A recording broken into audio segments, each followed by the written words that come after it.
ఓం శాంతి 14/1/2024 అవ్యక్త BapDada revise date 14/12/1997. వ్యర్థాన్ని మరియు నెగటివ్ను avoid చేసి తప్పించుకుని అవార్డును తీసుకునేందుకు పాత్రులుగా అవ్వండి. ఈరోజు బాప్దాదా పరమాత్మ ప్రేమకు పాత్రులైన తమ ఆత్మలను చూస్తున్నారు. పరమాత్మ ప్రేమ ఆనందమయమైన ఊయల, ఆ సుఖమయమైన ఊయలలో సదా ఊగుతూ ఉంటారు. పరమాత్మ ప్రేమ అనేక జన్మల దుఃఖాలను ఒక్క క్షణంలో సమాప్తం చేస్తుంది. పరమాత్మ ప్రేమ సర్వశక్తి సంపన్నమైనది. అది నిర్బల ఆత్మలను శక్తిశాలిగా చేస్తుంది. ఇటువంటి శ్రేష్టమైన పరమాత్మ ప్రేమకు ఎంత కొద్దిమంది ఆత్మలైన మీరు పాత్రులు. ఇటువంటి శ్రేష్ట పాత్రులైన ఆత్మలను బాప్దాదా చూస్తూ చూస్తూ హర్షితులవుతారు. బాబా ఏ విధంగా హర్షితులవుతారో అదేవిధంగా పిల్లలు కూడా హర్షితులవుతారు. కాని నంబర్వారుగా బాప్దాదా పిల్లలు ప్రతి ఒక్కరికి మనస్ఫూర్తిగా ఇదే వరదానాన్ని ఇస్తున్నారు. సదా పరమాత్మ ప్రేమ అనే ఊయలలో ఊగే అవినాశీ రత్నభవ. ఈ ప్రేమ అనే ఊయల నుండి మనసు రూపీ పాదాన్ని కింద పెట్టకండి. ఎందుకంటే మొత్తం విశ్వంలోని ఆత్మల్లో కల్లా పరమాత్మునికి అల్లారు ముద్దు అయినవారు, ప్రియమైనవారు మీరే. కావున బాప్దాదా పిల్లలకు ఇవే ఆశీర్వాదాలనిస్తున్నారు. ఈ పరమాత్మ ప్రేమలోనే లవలీనులై ఉండండి. ఇటువంటి లవలీనులైన ఆత్మల వద్దకు ఎటువంటి పరిస్థితి లేక మాయా అలజడి రాలేదు. పాదం కింద పెట్టినట్లయితే మాయ కూడా భిన్న భిన్న ఆటలను ఆడేందుకు వస్తుంది. భిన్న భిన్న రూపాలను ధరించి ఆకర్షిస్తుంది. లవలీన ఆత్మల యొక్క సర్వశక్తుల ముందు మాయ కన్నెత్తి కూడా చూడలేదు. మీ మూడవ నేత్రం జ్వాలాముఖి నేత్రం మాయను శక్తిహీనంగా చేస్తుంది. కావున విశేషాత్మలైన మీ అందరికీ, బ్రాహ్మణులందరికీ బాప్దాదా ద్వారా జన్మ తీసుకున్నప్పటి నుండే మూడవ నేత్రం లభించి ఉంది. కాని బాబా చూస్తున్నారు, అప్పుడప్పుడు పిల్లల యొక్క మూడవ నేత్రం చాలా శ్రమతో కూడిన పురుషార్థం చేస్తూ చేస్తూ అలసిపోతుంది మరియు అలసిపోయిన కారణంగా మూసుకుపోతుంది. మాయ వద్ద కూడా చూసేటువంటి నేత్రం చాలా దూరదృష్టి కలదిగా ఉంటుంది. దూరం నుండే చూసేస్తుంది. ఇప్పుడిక నా రాజ్యం పోయినట్లే అని ఇప్పుడు మాయ కూడా అర్థం చేసుకుంది. అందుకే మాయకు భయపడకండి. చాలా సంతోషంగా సర్వశక్తుల ఆధారంతో మాయకు వీడ్కోలివ్వండి. వచ్చేందుకు అవకాశాన్నివ్వకండి, వీడ్కోలివ్వండి. మాయ కూడా బ్రాహ్మణాత్మలతో, శ్రేష్ఠాత్మలతో యుద్ధం చేస్తూ చేస్తూ అలసిపోయింది. బలహీనత కారణంగా మీరే స్వయం మాయను ఆహ్వానిస్తారు. అది అలసిపోయింది. కాని మీరు ఆహ్వానించేటప్పటికీ అది కూడా అవకాశాన్ని తీసుకుంటుంది. ఇప్పుడు శక్తిహీనంగా అయిపోయింది. మీ అందరి అనుభవం ఏం చెప్తుంది? ఇప్పుడు మాయలో ముందు ఉన్నంత శక్తి ఉందా? దానిలో శక్తి ఉందా లేక మీరు శక్తిశాలులా? అది ప్రయత్నమైతే చేస్తుంది. ఎందుకంటే మీరే ఆహ్వానిస్తారు కనుక అది అవకాశాన్ని ఎందుకు తీసుకోదు?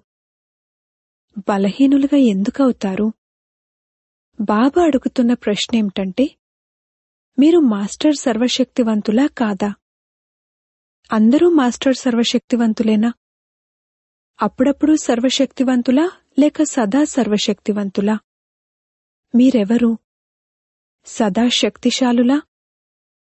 మరిప్పుడిక వెళ్ళిపో అని మాయకు చెప్పమంటారా? మీరు దాన్ని పిలవకండి. ఇప్పుడు సమాప్తం చెయ్యి అని బాబా మాయకు చెప్తారు. అప్పుడు మాయ నన్ను ఆహ్వానిస్తున్నారు అని బాబాకు చెప్తుంది.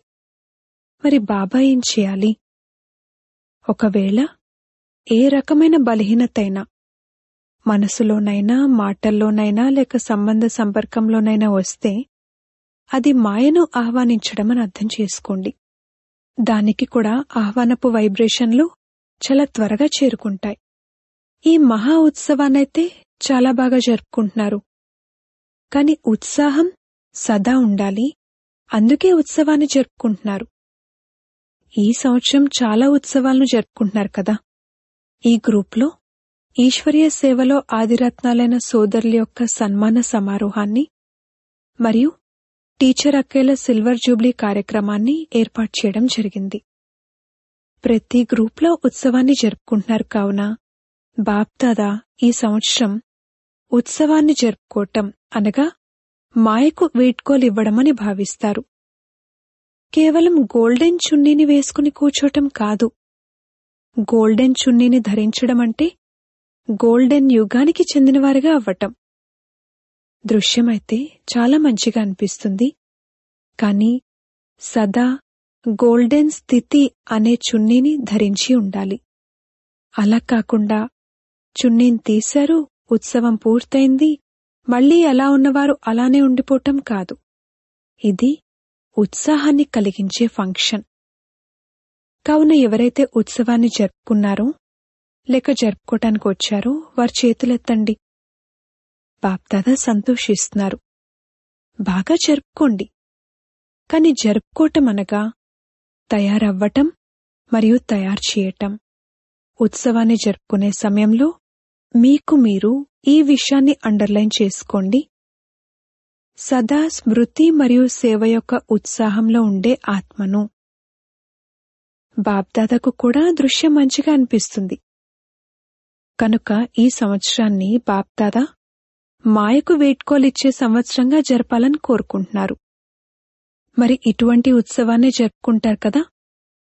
రేపేదైతే జరుపుకుంటారో అది ఈ విధంగానే జరుపుకుంటారు కదా. సిల్వర్ జూబ్లీని జరుపుకుంటారు కదా. గోల్డెన్ జూబ్లీ అయినా లేక సిల్వర్ జూబ్లీ అయినా అదైతే ఉత్సవమే కదా. మేమైతే సిల్వర్ జూబ్లీ వారము, ముందు గోల్డెన్ జూబ్లీ వారు తయారవ్వాలి, అప్పుడు మేం తయారవుతాము అని అనుకోకండి. ఇలా ఆలోచించకండి. మరియు ఎవరైతే జరుపుకోలేదో వారు ఉత్సవాన్ని జరుపుకునే వారి కోసమే బాప్దాదా చెప్తున్నారు అని భావించకండి. ఇది అందరికోసమూ చెప్తున్నారు. బ్రాహ్మణ జీవితం యొక్క ఉత్సవాన్నైతే జరుపుకున్నారు కదా. బ్రాహ్మణులుగా అయితే అందరూ అయ్యారా? లేక బ్రాహ్మణులుగా కూడా అవుతూ ఉన్నారా? అయిపోయారు. కనుక బ్రాహ్మణ జన్మ యొక్క ఉత్సవాన్ని జరుపుకునే ఆత్మలు అనగా సదా ఉత్సాహంలో ఉండటం మరియు ఇతరులను కూడా ఉత్సాహంలోకి తీసుకురావటం. ఇదే బ్రాహ్మణుల వృత్తి. ఆ బ్రాహ్మణులైతే నోటితో కథలు వినిపిస్తారు. కాని బ్రాహ్మణులైన మీరు నోటితో మాట్లాడినా ఉత్సాహాన్ని ఇప్పించేందుకే మాట్లాడతారు.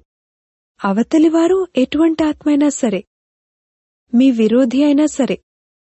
ఎందుకంటే లెక్కాచారం కూడా ఇక్కడే సమాప్తమవ్వాలి. కాని ఎటువంటి ఆత్మైనా సరే బ్రాహ్మణుల పని ఉత్సాహభరితమైన కథలను వినిపించటం, ఉత్సాహభరితమైన విషయాలను వినిపించటం. వారు ఏడుస్తూ ఉన్నా మీరు వారిని ఉత్సాహంతో నాట్యం చేయించండి. ఎవరికైనా మనసులో ఉత్సాహం ఉన్నప్పుడేం జరుగుతుంది? పాదాలు నాట్యం చేయటం మొదలుపెడతాయి. ఈ ఫంక్షన్ చేస్తారు కదా. అప్పుడు చివర్లో ఏం చేస్తారు? అందరూ డాన్స్ చేస్తారు కదా. ఇదైతే పాదాలతో చేసే డాన్స్. బ్రాహ్మణాత్మ ఉత్సాహాన్ని ఇప్పించకుండా, ఉత్సాహంలో ఉండకుండా ఉండలేదు. ఉత్సాహాన్ని దూరం చేసే విషయాలుంటున్నాయి మరియు ఉంటాయి కూడా. కాని బాప్దాదా ఈ సంవత్సరంలో పిల్లలందరి పట్ల ఇదే శుభ ఆశను పెట్టుకుంటున్నారు. గతం గతః, జరిగిందేదో జరిగిపోయింది. ఈరోజు వరకు ఎటువంటి ఆత్మలు సంబంధ సంపర్కంలో ఉన్నా వారెటువంటి వారైనా సరే, నెగటివ్ వారైనా, ఎదిరించేవారైనా, బ్రాహ్మణ జీవితాన్ని కదిలించేవారైనా కాని ఈ సంవత్సరం నెగటివ్ మరియు వ్యర్థమైన దృష్టికోణాన్ని సమాప్తం చేయండి. స్నేహాన్ని ఇవ్వండి, శక్తిని ఇవ్వండి. ఒకవేళ స్నేహాన్ని ఇవ్వలేకపోతే, శక్తిని ఇవ్వలేకపోతే చూస్తూ వింటూ సంపర్కంలోకి వస్తూ వ్యర్థమైన మరియు నెగటివ్ విషయాలను మనసులో పెట్టుకోకుండా అవాయిడ్ చేయండి, తప్పించుకోండి. మనసు మరియు బుద్ధిలో ధారణ అవ్వకూడదు. అవాయిడ్ చేయండి, పరివర్తన చేయండి. నెగటివ్ను మరియు వ్యర్థాన్ని పరివర్తన చేసి మనసులో ఇముడ్చుకోండి. ఇలా ఈ 2 విషయాలను ఎవరైతే అవాయిడ్ చేస్తారో వారికి బాప్దాదా ద్వారా, బ్రాహ్మణ పరివారం ద్వారా అత్యంత మంచి మరియు అత్యంత పెద్ద అవార్డు లభిస్తుంది. ఇతరాత్మలకైతే ఆత్మలే అవార్డు ఇస్తారు, అవార్డులు లభిస్తాయి కదా. మరి ఇది పరమాత్మ ఇచ్చే అవార్డు. అవాయిడ్ చేయండి, అవార్డు తీసుకోండి. ధైర్యం ఉందా? అచ్చా, పాండవులలో ఎవరైతే ఫంక్షన్ జరుపుకున్నారో వారిలో ధైర్యం ఉందా? అవార్డు తీసుకుంటారా? అందరూ చేతులెత్తారు. ఈరోజు తారీఖును అండర్లైన్ చేసుకోవాలి. ఈరోజు తారీఖేంటి? 14 డిసెంబర్ అన్నారు. కావున ప్రతి మాసంలో 14వ తారీఖున స్వయాన్ని చెక్ చేసుకోండి.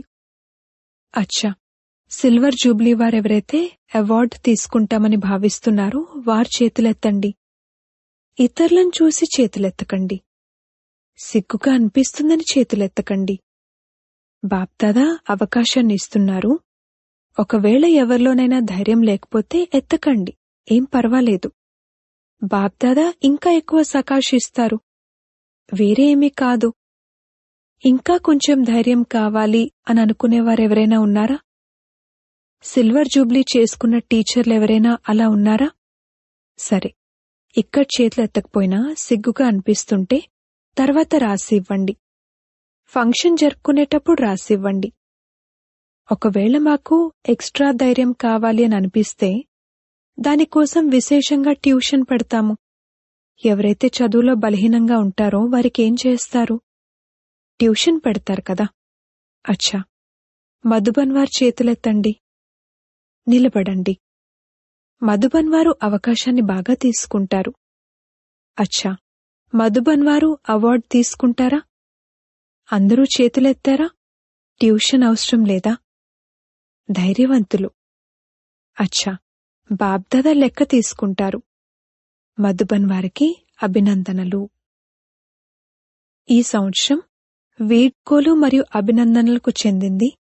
మరియు ఈ సంవత్సరంలో విశేషంగా పిల్లలేదైతే సంకల్పం చేశారో దానిని ప్రాక్టికల్గా చేసేవారికి బాప్దాదా యొక్క ఎక్స్ట్రా సహాయం కూడా లభిస్తుంది.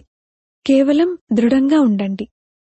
మధ్య మధ్యలో డ్రామా పరీక్ష తీసుకుంటుంది, కాని సంకల్పంలో దృఢంగా ఉండండి. సంకల్పం రూపీ పాదం కదలకూడదు, చలించకుండా ఉండాలి. అప్పుడు బాప్దాదా ద్వారా ఎక్స్ట్రా సహాయం అనుభూతి అవుతుంది. కేవలం దానిని తీసుకునే శక్తి కావాలి. ఒకే బలం, ఒకే నమ్మకం. ఏం జరిగినా కాని తయారవ్వాల్సిందే. ఈ సంకల్పం రూపీ పాదాన్ని దృఢంగా పెట్టుకోండి. కావున విషయాలైతే వస్తాయి కూడా, కాని ఎలా అనుభవం చేస్తారంటే విమానంలో వెళ్లేటప్పుడు మేఘాలు కిందనే ఉండిపోతాయి మరియు స్వయం మేఘాల పైన ఉంటారు. మేఘాలు ఒక మనోరంజక దృశ్యంగా అవుతాయి. అలా ఎంతటి కారు మబ్బుల్లాంటి విషయాలైనా కాని అక్కడ సమస్యకు పరిష్కారం లేక సమాధానం ఆ సమయంలో కనిపించకపోయినా కాని ఈ మబ్బులు వెళ్లిపోయేందుకే వచ్చాయి, ఈ మేఘాలు చెదిరిపోయేదే ఉంది, ఉండిపోవు అన్న దృఢ నిశ్చయం ఉండాలి. ఇటువంటి ఎగిరే కళ యొక్క స్థితులైపోండి. అప్పుడు ఎంతటి గాఢమైన కారుమబ్బులైనా కాని చెదిరిపోతాయి మరియు మీరు దృఢతాబలంతో సఫలురుగా అయ్యే తీర్తారు. ఇదెలా అవుతుంది అని భయపడకండి, మంచే అవుతుంది. ఎందుకంటే బాప్దాదాకు తెలుసు సమయం ఎంతగా సమీపంగా వస్తూ ఉంటుందో అంతగానే కొత్త కొత్త విషయాలు, సంస్కారాలు, లెక్కాచారాలు అనే కారు మబ్బులు వస్తాయి. ఇక్కడే అన్నీ సమాప్తమవ్వనున్నాయి. కొంతమంది పిల్లలేమంటారంటే రోజురోజుకు ఇటువంటి విషయాలు ఎక్కువవుతూనే ఉన్నాయెందుకు? ఏ పిల్లలైతే ధర్మరాజపురిని దాటేది లేదో అటువంటి వారికి సంగమం యొక్క ఈ అంతిమ సమయంలో స్వభావ సంస్కారాలకు చెందిన అన్ని లెక్కాచారాలు ఇక్కడే సమాప్తమవ్వాల్సుంటుంది. ధర్మరాజపురిలోకి వెళ్లేది ఉండదు. మీ ఎదురుగా యమదూతలు రారు. ఈ విషయాలే యమదూతలు. ఇవి ఇక్కడే అంతమవనున్నాయి. అందుకే జబ్బు బయటకు రావటం అనేది అది అంతమయ్యేందుకు గుర్తు. సమయం సమీపంగా ఉంది అన్నదైతే కనిపించటం లేదు. ఇంకా వ్యర్థ సంకల్పాలు ఎక్కువవుతున్నాయి అని ఆలోచించకండి. కాని ఇవి సమాప్తమయ్యేందుకే బయటకు వస్తూ ఉన్నాయి.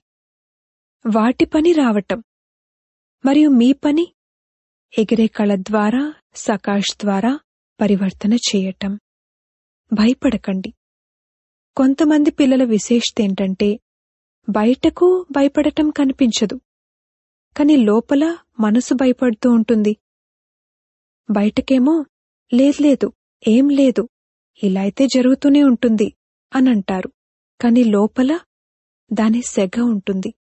అందుకే బాప్దాదా ముందు నుండి వినిపిస్తున్నారు, భయపెట్టే విషయాలైతే వస్తాయి, కాని మీరు భయపడకండి. మీ శస్త్రాలను వదిలిపెట్టకండి.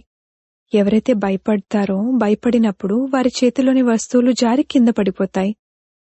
అలాగే మనసులో కూడా భయపడతారు కదా, అప్పుడు శస్త్రాలు లేక శక్తులు ఏవైతే ఉన్నాయో అవి పడిపోతాయి, మర్చైపోతాయి.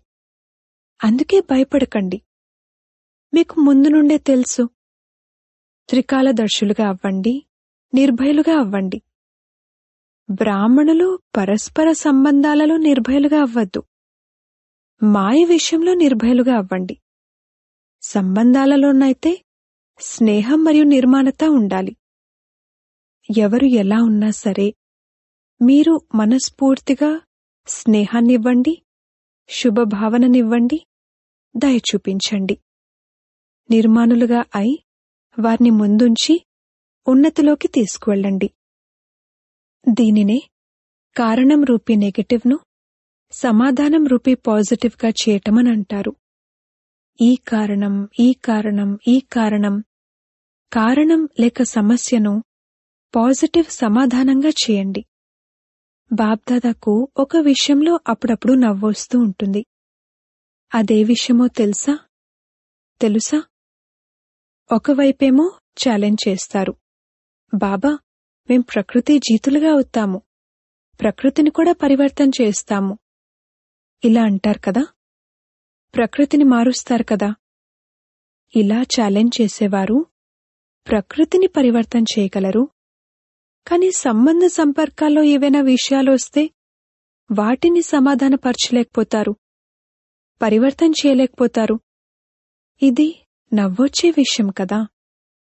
ప్రకృతి జడమైనది, దాని విషయంలోనైతే ఛాలెంజ్ చేస్తారు. కాని బ్రాహ్మణాత్మలను పరివర్తన చేయటమనేది చేయలేకపోతారు. ఇంకా ఏం ఆలోచిస్తారు? ఇది జరగదు, ఇది జరిగేదే లేదు, ఇది జరగనే జరగదు, మారనే మారరు. మరి అటువంటప్పుడు ప్రకృతిని ఎలా మారుస్తారు? స్వయం మారి ఇతరులను మార్చండి. సరే, వారు తప్పు, 100% తప్పు. కాని మీరు చేసిన ప్రతిజ్ఞ ఏమిటి? బాబాతో ఏ ప్రతిజ్ఞ చేశారు? స్వపరివర్తన్తో విశ్వపరివర్తన్ చేస్తాము. ఈ ప్రతిజ్ఞ చేశారా లేక మర్చిపోయారా? చేశాము అనైతే అందరూ అంటారు. ఎటువంటి విషయాలైనా సరే విషయాలను మార్చేందుకు సహాయం తీసుకోండి. కాని వీరు మారటమే కష్టం అన్న ఈ సర్టిఫికెట్నివ్వకండి. సర్టిఫికెట్ ఇవ్వడానికి మీకు అధికారం ఎవరిచ్చారు? ఇదైతే జరిగేదే లేదు, వీరైతే బాగుపడనే బాగుపడరు అని ఆలోచిస్తున్నారంటే మిమ్మల్ని జడ్జిగా ఎవరు చేశారు? ఊరికి అలా జడ్జి కుర్చీపై కూర్చునిపోతారా? లేదంటే వకీలుగా అవుతారు. చాలా నియమాలు చట్టాలు చెప్తారు. ఇలా కాదలా, అలా కాదిలా అని వాదిస్తారు. వకీలుగానూ అవ్వద్దు, జడ్జిగానూ అవ్వద్దు. ఈ అధికారాన్ని బాప్దాదా ఇవ్వలేదు. ఎవరైతే నిమిత్తులుగా ఉన్నారో వారి సహయోగాన్ని తీసుకోండి. ఆ నిమిత్తాత్మలు కూడా బాప్దాదా సలహాతోనే చేస్తారు, వారి మన్మతాన్ని నడిపించరు. కనుక ఈ సంవత్సరంలో ఈ అన్ని విషయాలను సమాప్తం చేయండి. అనగా మనసులో పరివర్తన చేయండి, అవాయిడ్ చేయండి. పైనున్న వారి వరకు విషయాన్ని చేర్చారు, ఇక మీ బాధ్యత సమాప్తం. మీ ద్వారా పరివర్తన అవ్వకపోతే నిమిత్తాత్మల వరకు విషయాన్ని చేర్చటం మీ బాధ్యత. ఇక లాను మీ చేతిలోకి తీసుకోకండి, అప్పుడే అవార్డుకు పాత్రులుగా అవుతారు. కనుక సదా ఉత్సాహంలో ఉండండి మరియు ఉత్సాహాన్ని పెంచండి. ఈ స్మృతిలోనే బాప్దాదా ఇమర్జ్ చేస్తున్నారు.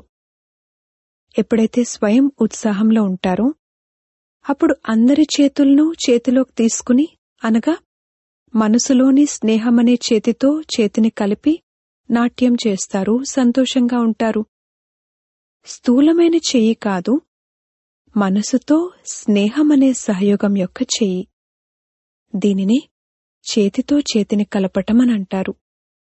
స్నేహం అనేది ఏదైనా ఎందుకు చేయలేదు?